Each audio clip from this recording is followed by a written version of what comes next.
here's today's talking point from your official guide to being a good Republican. Talking point number 524. Somebody grab Scott Brown. He's trying to get away. Yes, Republican Senator Scott Brown, that dirty little coward, is refusing to support Paul Ryan's budget plan. Well, here's freshman Congressman Joe Walsh letting Scott Brown have it. No, I specifically said not that Joe Walsh. Trying to be cute, aren't you, Jerry? Jerry didn't show up. He didn't? He was afraid you were going to defend Paul Ryan. Oh. Here's the other Joe Walsh clip. It's not as good. Scott Brown ought to be ashamed of himself. There. The point is we're all in one boat, and it's sinking. So we have two choices. We can either all go down together, or we can all go down together. You were thinking of something else? Hey, don't lose your nerve. Play the next Joe Walsh clip. Got Congressman Joe Walsh. This is no time to be politically scared. There you go. You got that? No fear. I only wish I could be with you. I've got to go. Find Jerry. Yeah, drag him back here. You know, we've all got to move forward together, en masse, in lockstep. But you go first. And that's talking point number yada, yada, yada. You know, I got to go. Hello?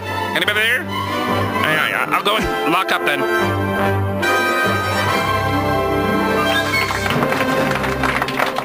Oh, God help you if you don't support Eddie Munster's Medicare voucher plan. Oh, yeah, God help you. I don't know what it is Paul Ryan's got. Does he have naked pictures of Tim Pawlenty doing something with a 14-year-old? I mean, I have no idea what the deal is and why these Republicans are so eager to step up to the plate and support a plan that none of them have read.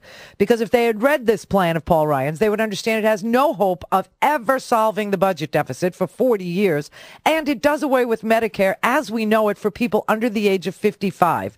That is a ridiculous plan when the true plan is the plan to get every American in the pool of insurance so that the price of insurance comes down.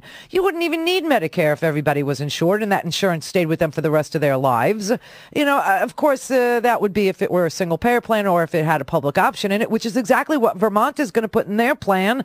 But we can't have that. Oh, no. So we have to have two plans, one for under 65 and one for over.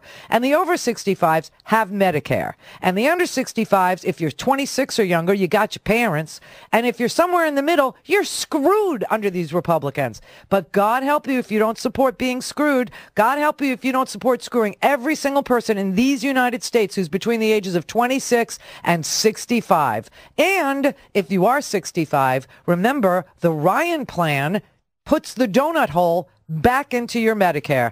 It's just a beautiful thing.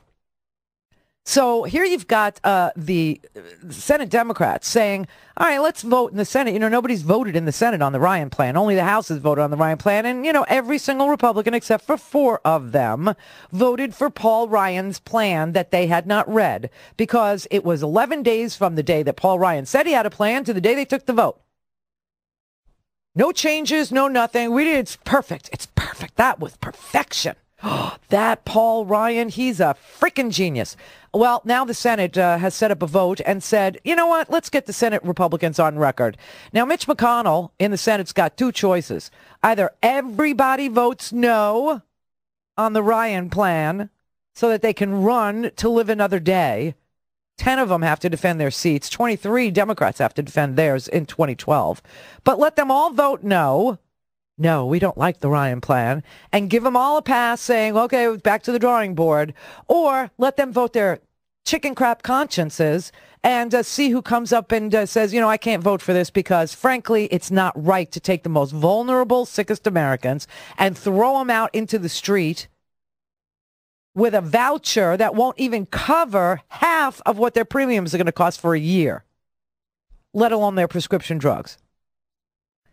So some of these Republicans in the Senate have already made their voices heard. Scott Brown wrote an op-ed piece in Politico called Why I Don't Back Ryan Medicare Plan. This is a long thing, and if you had read the whole thing, which I've read, it's kind of uninteresting. It's just him being on the record saying, I'm not supporting this. I can't. To be more accurate, he announced he won't allow Paul Ryan's budget plan to drag him down. This is basically what he said, okay?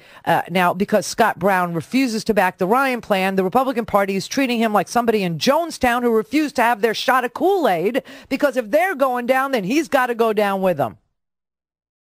And he ain't doing it. So he's taking heat from the Republicans. How dare he step out of the way of that moving train?